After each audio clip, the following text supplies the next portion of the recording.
आज डाउटनेट आप डाउनलोड करें। डाउटनेट पर अपने सभी गणित, रसायन विज्ञान, भौतिक विज्ञान और जीव विज्ञान के डाउट्स का करो सफाया। बस प्रश्न की फोटो खींचो, एक ही प्रश्न को क्रॉप करो और तुरंत वीडियो सोल्यूशन पाओ। अभी डाउनलोड करें। आज का हमारा प्रश्न है, जल के भीतर वायु का बुलबुला कैसे लेंस की तरह व्यवहार करता है। ठीक है, तो हमें निकालना है कि जो जल के अंदर वायु का बुलबुला होता है वो कैसे लेंस का व्यवहार करता है। तो देखिए, हमें देखना पड़ेगा पहले तो कि पूरा कॉन्सेप्ट समझते हैं कि किसी भी लेंस को जब द्रव में डुबाते हैं तो उसकी क्षमता बदल जाती है, हम लोग जानते हैं। ठीक है, तो जो लेंस होता है, अगर हम लोग उसको किसी द्रव में डुबाएंगे तो जो उसकी क्षमता होगी वो बदल जाएगी।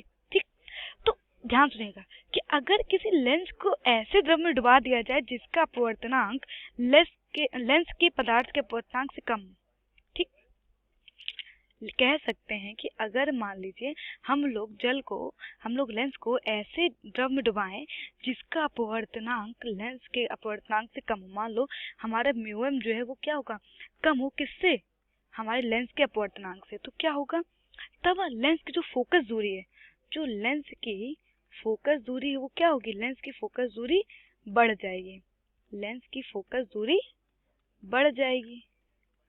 ठीक, और अगर ऐसे द्रव का अपवर्तन, और अगर हम लोग ऐसे मतलब कि द्रव में डालें जिस जिस द्रव का अपवर्तनांक लेंस के पदार्थ के अपवर्तनांक के बराबर हो, अगर म्यू हमारा क्या हो जाए, म्यू के बराबर हो जाए, तो क्या होगी, लेंस की जो क्षमता होगी वो क्या होगी, शून्य हो जाएगी। तो लेंस की जो क्षमता है वो शून्य हो जाएगी।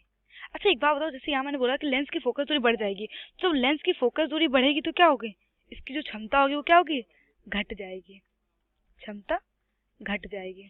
ठीक है, या कम हो जाएगी। ठीक, और जब हम लोग लेंस को किसी ऐसे द्रव में जो है ऐसे द्रव में डुबा रहे हैं जिसका अपवर्तनांक लेंस के पदार्थ के अपवर्तनांक के बराबर हो जाएगा, तब लेंस की क्षमता क्या होगी, शून्य हो जाएगी। और अगर हम लोग किसी भी लेंस को ऐसे मतलब द्रव में डुबा दें जिसका अपवर्तनांक क्या हो, जिसका अपवर्तनांक लेंस के पदार्थ के अपवर्तनांक से अधिक हो, तो क्या होगा, लेंस की प्रकृति भी बदल जाएगी। इन दोनों केसेस में लेंस की प्रकृति बदल नहीं रही है। ठीक है, यहाँ पर उसकी क्या हो रहा है कि जो हमारा लेंस है वो कैसा, कांच के तरीके व्यवहार करेंगे, क्योंकि जो कांच होती है, कांच की क्षमता भी शून्य होती है, और हमारा जो लेंस है उसकी क्षमता भी शून्य होगी। तो क्या होगा, जो हमारा लेंस है वो कांच की प्लेट तरीके व्यवहार करने लगेगा।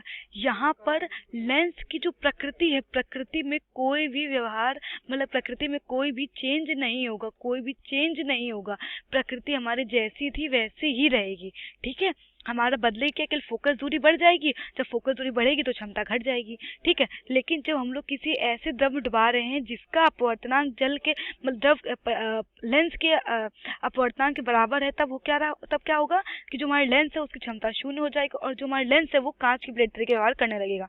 ठीक है, लेकिन अब मैं बोल रही हूँ कि हम लोग लेंस को क्या करें, किसी ऐसे द्रव में डुबा दें जिसका अपवर्तनांक ज्यादा होगा लेंस के पदार्थ के अपवर्तनांक से। तो क्या होगा, फोकस दूरी तो बढ़ेगी, मतलब फोकस दूरी तो बदलेगी, क्षमता भी बदलेगी और प्रकृति भी बदल जाएगी। तो क्या होगा, जो हमारा लेंस है उसका क्या होगा, पहले तो हम लोग देखते हैं कि जो हमारा लेंस होगा उसकी जो क्षमता है वो क्षमता क्या करेगी, क्षमता तो हमारी बदल जाएगी, क्षमता हमारी बदल जाएगी। और क्षमता और जो हमारी क्षमता है वो किसके ऊपर जो है डिपेंड करेगी, हमारी क्षमता निर्भर करेगी लेंस की प्रकृति पर, लेंस की प्रकृति पर। क्योंकि हम क्या हो रहा है, यहाँ पर लेंस की प्रकृति बदल रही है। इसका मतलब ये है कि जो उत्तल लेंस है वो अवतल लेंस की भांति कार्य करेगा, जो अवतल लेंस है वो उत्तल लेंस की भांति कार्य करेगा। ठीक है, तो अब होता क्या है, अब हमारा प्रश्न था कि जल के भीतर वायु का बुलबुला कैसे लेंस तरह व्यवहार करेगा। तो जल के भीतर वायु का बुलबुला अवतल लेंस की भांति व्यवहार करेगा। वायु के अंदर जल का जो हमारा जल के अंदर जो वायु का बुलबुला है वो अवतल लेंस की भांति कार्य करके देखेंगे अवतल लेंस की भांति क्यों कार्य कर रहे हैं।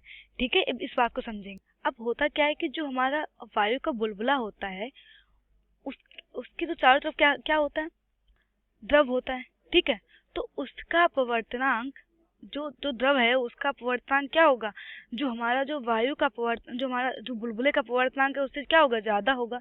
हमारा जो म्यू एम होगा वो म्यू से ज़्यादा होगा। तो क्या होगा, जो सारी जो हमारे ऊपर जो परत होगी वो तो चिकनी होगी, वो क्या होगी, हमारी जो लाइट है, हमारा जो प्रकाश है उसको वो अपवर्तन कर ही रही होगी। ठीक है, और अपवर्तन के पश्चात सारी जो सारी किरणें हैं वो एक ही बिंदु पर आके क्या हो रही होंगी, एक ही बिंदु पर आके मिल रही होंगी।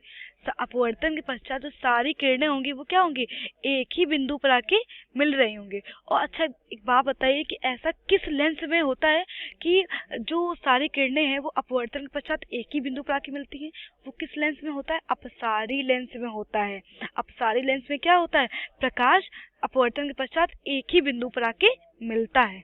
ठीक है, तो अब इसलिए हम कह सकते हैं कि जो हमारा वायु का जो बुलबुला है वो किस लेंस की भांति कार्य करेगा, अवतल लेंस, या हम लोग कह सकते हैं अपसारी लेंस की भांति कार्य करेगा।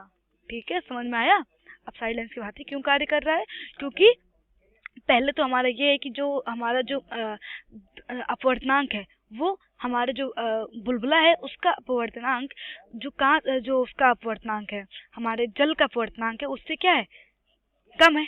उससे कम होगा तो क्या होगा, वो कांच को और देखिए जो प्रकाश है वो क्या होगा, वो विरल से सघन माध्यम में जाएगा।